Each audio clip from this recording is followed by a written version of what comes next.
What is going on, everybody? Welcome into another edition of the Daily Energy Newsbeat Stand-Up here on this gorgeous Thursday, April 13th, 2023. As always, I'm your humble correspondent, Michael Tanner, coming to you from an undisclosed location here in Dallas, Texas. Doing a solo show. Stu is out on assignment, and we will wish him well. But we are going to hold down the fort here. There are still some great stories that were able to get pushed out on Energy Newsbeat.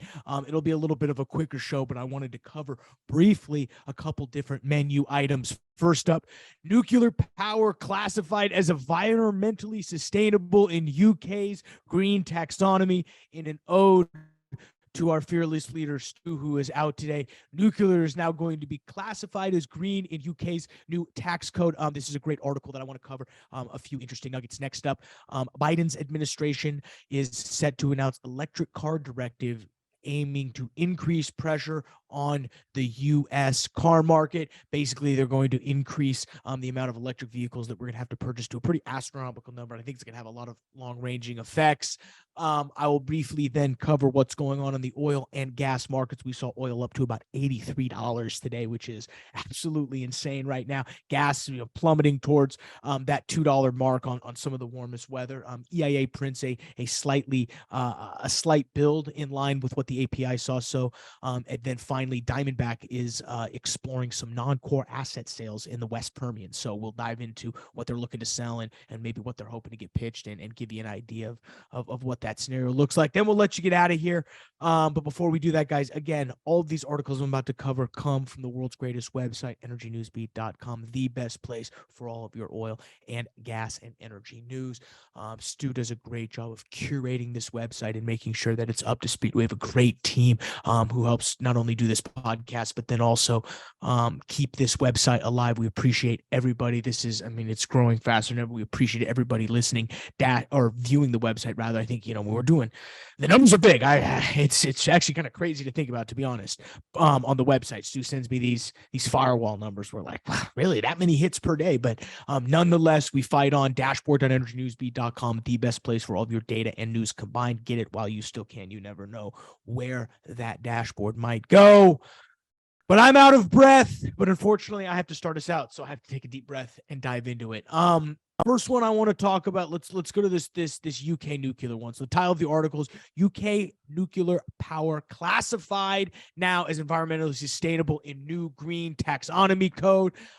We have on March 15th, UK's Chancellor of Exquigger, I don't know what that means, but his name's Jeremy Hunt. He announced that nuclear power will be classified as, quote, environmentally sustainable in UK's Green Taxonomy, quote, giving it access to the same investment incentives as renewable energy. He stated that, quote, because the wind doesn't always blow and the sun doesn't always shine, we need another critical source of cheap and reliable energy, and that is nuclear. The inclusion of that nuclear power within the UK Green Taxonomy mirrors a similar move that has been included in the EU Green Taxonomy last year. I love the quote. He said the quiet part out loud, because the wind doesn't always blow and the sun doesn't always shine. That's a cogent argument about why we should probably have nuclear, because it's, again, the base load energy. When you're talking about renewable energy, you have to think about its dispatch. It's not dispatchable. You can't just dispatch renewable energy or wind energy or hydro. I mean, hydro's a little bit dispatchable, but you have to be next to it. Let's talk about wind and solar.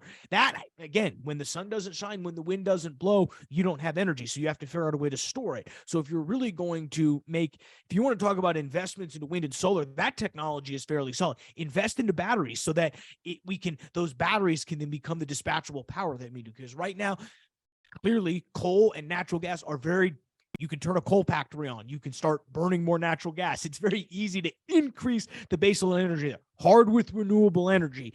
I think another interesting quote in here we have is on the challenges of attractive capital to fund these climate initiatives. This Green Technical Advisors Group said in a paper, argued that significant progress must be made by the UK to attract global capital commitments, and suggested the UK adopt the same broad concept, methodologies, and metrics as the EU taxonomy where possible. The UK's addition of nuclear power in the Green Taxonomy still is under consideration, follows similar steps in the EU last year. So as the EU goes, so will Britain.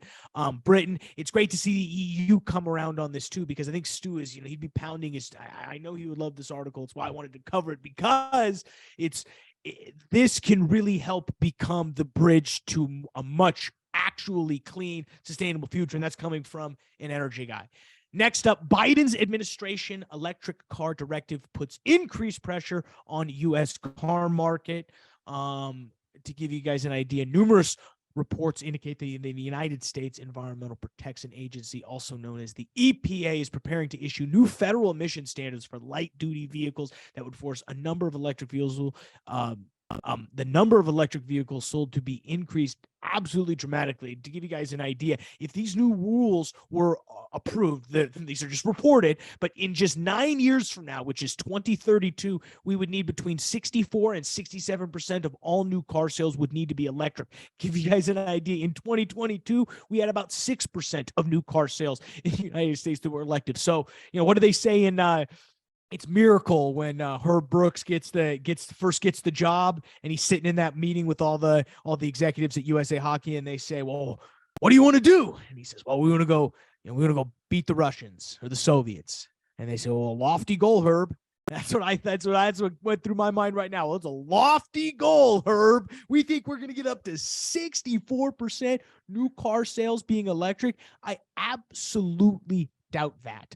That would be almost six-fold increase what we're doing right now. And that, to give you an idea, that means we'd have to start importing like crazy because there's not enough car factories going around right now. But I think the other thing, and why I think this article is so important, is because this was a Forbes article. And in this Forbes article, they point out that the problem with the EV rollout, even if we could roll out and achieve this 64 to 67% new car sales by 2032, the grid can't sustain it. To give you guys an idea, they kind of broke down. To kind of give you an idea, I thought this was a great overview. The power grid, we scream about, oh, the grid. Well, what the grid is it's really two major grids and three minor grids. So, I don't know, I'm not an expert on the grid, but, and the way this article describes it, that's the breakdown. You've got two major grids, three minor ones. There's also 160,000 miles of lines that are operated by about 500 different companies. Power is produced from over 7,300 power plants and connects over 145 customers. It's kind of funny. We've got 300 million people here, but only 145 million customers. What are the other 33% doing? Yes, I know there's kids and old people, but that seems interesting, that number's not higher. To give you guys an idea, solar only generated about 2.3% of all that electricity, and wind was 8.4%. Natural gas came in at 38%. So, we're still, the baseload energy is still coming from all of these places, but I find it interesting that Forbes is now even pointing out that the grid is unsustainable. And Forbes is going to lean left a little bit on this, on most things. So I think it's great that they're being called out. I'm glad we were able to pick this up today. All right, let's move over to oil prices and finance. Guys, great day for oil. We're up to, as I record this, about 6:15 the night before here on Wednesday. We're sitting at about $83 right now. A lot of what we saw was a smaller than or an inline crude build of only about 600,000 barrels. Inflation came in a lower, core CPI sitting at about 0.1%. We saw that drop today. Economists are now speculating that we're going to see no more rate increases, which is going to really, is really going to help oil, sustain higher oil prices. We're already factoring OPEC cuts. Dollar had a low day today, trading down about 1%, up to 1% for the whole day. On the day, about 0.6 of a percentage point. SPY and NASDAQ both traded down about 0.4 and 0.8 of a percentage point, or of a percentage point, excuse me. So, overall markets were down. As I mentioned, EIA crude build, we only came in with a 600,000 barrel build. We expected about 377, so pretty much in line with expectations. You didn't really see markets move. We did see product supplied inventories go up. Let me pull it up here. What did we see utilization numbers at? Let me pull up utilization. We're sitting at 89.3% utilization, which is it's lower. It's coming down from what it used to be, which is again always going to be a sign that hopefully prices on our end are going to come down because we can ramp up, but we will see. Over on the nat gas side, guys, It's warm in the Midwest right now. It's really nice. I just was out walking my dog before I recorded this. It's really nice here in the Midwest, guys, and that's really what's driving prices down. The headline is near perfect spring temperatures drive natural gas futures lower ahead of fresh EIA storage data. We get that. As you guys listen to this, you'll hear this at 10 a.m. Range of expectations somewhere between a 20 to 30 BCF build. But last year we had about an 8 BCF build. So again, you're talking about that warmer weather is definitely going to impact storage. Probably will roll over and impact storage next week. So I expect to build next week as well, which is a little bit unseasonal for this type of. I know we're in April and we're moving into the summer months, but it still seems like it should be a little bit colder. But maybe that's just because I've only lived in cold places. This is my first time living somewhere where it's like, oh, it's warm all the time now, sort of. And it's not even that warm in Dallas. It gets cold. I'll admit it gets cold.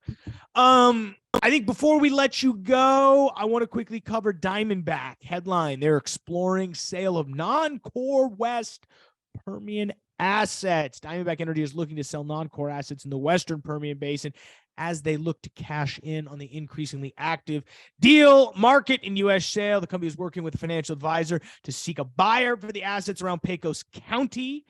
It's some good stuff. It's not prime Midland Basin, but I mean, it's definitely some tier 1B or tier 2 assets.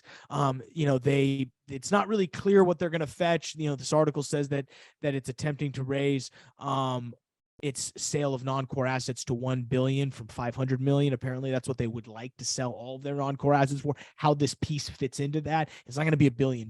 I'm not as familiar with the Pecos County stuff, but I think what they're trying to take advantage of is, okay, if oil really is going to run here a little bit, there probably will be a sweep here before things get too crazy. Because if you can buy at 85 oil and then all of a sudden 3 months post acquisition, oil's now at $100, or so the thesis goes. Your investor base is going to like that, and as a CEO, that looks very strategic. So I think it'd be very interesting. I bet you Diamondback will find a buyer. I bet you PE money comes in and swipes this. To be honest with you, this is definitely not like somebody's going to swipe up Diamondback, but this is somebody. I see PE money coming in and finding this. We've got, Tim Resin, KeyBank analyst. I love how now he's saying, quote, Diamondback is actually drilling stronger wells than its industry peers in this part of the basin. I wonder if is he actually looking at type curves? Like, who knows? I don't know who Tim Revitz is. I'm sure he's a great job. KeyBank analyst. Above average results naturally increase the attractiveness of this acreage. Yeah. I'm sure it does, Tim. Great analysis, man. Great analysis. But quick day, guys, not much. Again, Stu's out on assignment. We wish him well. Email us questions at energynewsbeat.com if there's anything that you want to say. But with that, guys, I'm gonna let you get out of here, get back to work, and start your day. Thanks for checking us out. I'll see you on the other side, guys.